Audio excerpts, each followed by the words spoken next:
হয়তো চেষ্টা করতেছে বা তাদের দায়বদ্ধতা থেকে তারা কিছুটা দেখাচ্ছে যে আমরা তো সুযোগ দিচ্ছি, তোমরা তো নামতে পারতেছো না এরকম। তো আমরাও ধৈর্য ধরতেছি, আমরাও দেখতেছি যে এরা কি করে। তো একটা পর্যায়ে জনগণকে সাথে নিয়ে আমরাও এটা কঠোরভাবে প্রতিরোধ করবো। এদের সংগঠন অলরেডি ছাত্রলীগ এদেশের জনগণের দাবির পরিপ্রেক্ষিতে এই অন্তর্বর্তীকালীন সরকার এদেরকে নিষিদ্ধ করেছে। পর্যায়ক্রমে আমরা আশা করি প্রত্যেকটা যুবলীগ এরাও লুটপাটকারী, এরা হত্যাকারী, আওয়ামী লীগ গুম খুন হত্যা রাজনীতির সাথে জড়িত, এদেরকেও নিষিদ্ধ করা হবে। আন্তর্জাতিকভাবেও তারা যুদ্ধাপরাধী এবং আন্তর্জাতিক অপরাধ, গণহত্যা, শিশু হত্যা, নারী হত্যার সাথে তারা সম্পৃক্ত, এটা আন্তর্জাতিক অপরাধ ট্রাইব্যুনাল থেকেও এটা স্বীকৃতি পেয়েছে তারা, যে জাতিসংঘ থেকে তারা যে হত্যাকারী একটা রাজনৈতিক দল হিসেবে তারা স্বীকৃত, তাদেরকে অবশ্যই জাতিসংঘ থেকে আমি আশা করি অবশ্যই আন্তর্জাতিকভাবেও তাদেরকে নিষিদ্ধ করা হবে। আর যারা প্রশাসনের ভিতর বিভিন্ন জায়গায় লুকায়িত আছেন, যে আওয়ামী লীগের এই ফ্যাসিস্ট এই মাফিয়াদের দোষর যারা লুকায়িত আছেন, তো আমরা তাদেরও চেহারা দেখতে চাই। তাদের কাছে আমাদের জাতীয়তাবাদী যুবদল ঢাকা মহানগর থেকে মেসেজ যে আপনারা প্রজাতন্ত্রের কর্মচারী হিসেবে অতীতে যেসব অন্যায় করছেন, ভবিষ্যতে যদি এসব অন্যায় করেন, আবার এই বর্ষর মাফিয়াকে যদি প্রতিষ্ঠিত করার দিবা স্বপ্ন দেখেন, তাহলে আপনাদেরকেও ছেড়ে দেওয়া হবে। আপনারা যে যেখানে আছেন সেখান থেকে টেনে এসে আপনাদেরকে বাইক করে জনগণের হাতে আপনাদেরকে উঠিয়ে দেওয়া হবে, যে জনগণের উপর দীর্ঘদিন যে নির্যাতন করছেন সেটা প্রতিশোধ নেবে জনগণ। যারা ত্যাগী আছে যুবদলের ভিতরে রাজপথের সোনালী ফসল, প্রত্যেকটা কর্মী সম্মেলনে বা প্রত্যেকটা অনুষ্ঠানে এনাম নয়ন সব সময়ের জন্য বলছে যারা ত্যাগী তাদের প্রথম সারিতে জায়গা হবে। সকল ত্যাগীদের উদ্দেশ্যে আপনার মেসেজ থাকবে? উদ্দেশ্যের মেসেজ হলো, কমিটি এবং রাজনীতি দুটাই চলমান প্রক্রিয়া।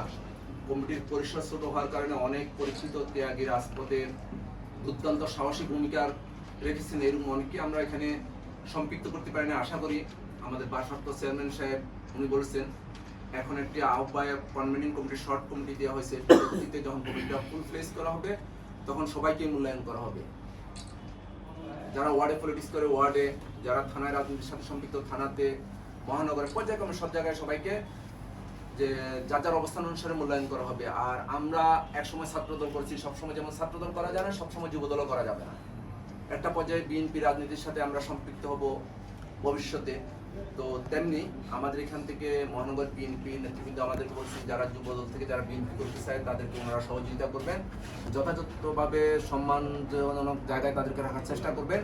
যেমন বিএনপির এখন কনভেনিং কমিটি হচ্ছে, পরবর্তী বিএনপির পূর্ণাঙ্গ কমিটি হবে, সেখানে মূল্যায়ন করা হবে। আশা করি ভারপ্রাপ্ত চেয়ারম্যান সাহেবও যে কথা বলছেন যে আমার মিছিলের শেষ অংশের শেষটিকেও মূল্যায়ন করা হবে, তার রাজনৈতিক পরিচয় দেবে, অবশ্যই সেটা পর্যায়ক্রমে করা হবে।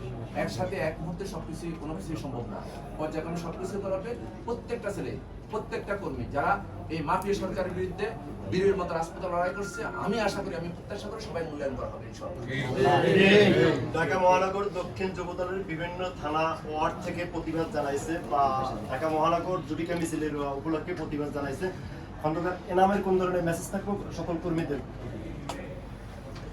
কর্মীদের মেসেজের সাথে সাথে আমি একটা বলতে চাই যে এই আওয়ামী লীগ আমাদের মিছিলগুলোকে নিয়ে বিভিন্ন রকম কটাক্ষ করেছিল। আজকে দেখেন যে বিধাতা যে নির্মম খেলা সেটা দেখেন, তারা আজকে তারা সেই ঝুটিকে মিছিল করতেছে। আমাদেরকে যারা পিছনে হ্যান্ডকাপ করিয়েছেন তারা আজকে পিছনে হ্যান্ডকাপ করা অবস্থায় আছেন। এটা শুধু আওয়ামী লীগকে নয়, আমি সকল রাজনৈতিক নেতৃবৃন্দকেই বলবো যে আমরা যারা আছি কেউ আমরা কোনো অপরাধ করবো না, কোনো দুর্নীতির সাথে সম্পৃক্ত হবো না, কোনো অন্যায় কাজের সাথে সম্পৃক্ত হবো না। আজকের পিছনের হ্যান্ডকাপটি একদিন আবার আমাদেরও আসতে পারে, সেজন্য আমাদেরকে সতর্ক থাকতে হবে।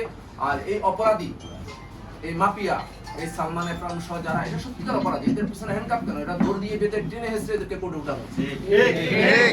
নেতা কর্মীদেরকে বলবো আমরা একটা সাংগঠনিক কাঠামোর মধ্যে থাকি, সংগঠনে যখন যে নির্দেশ আসবে সেভাবে আমরা কাজ করবো। আমরা কেউ অতি উৎসাহে কোনো কাজ করতে যাবো না।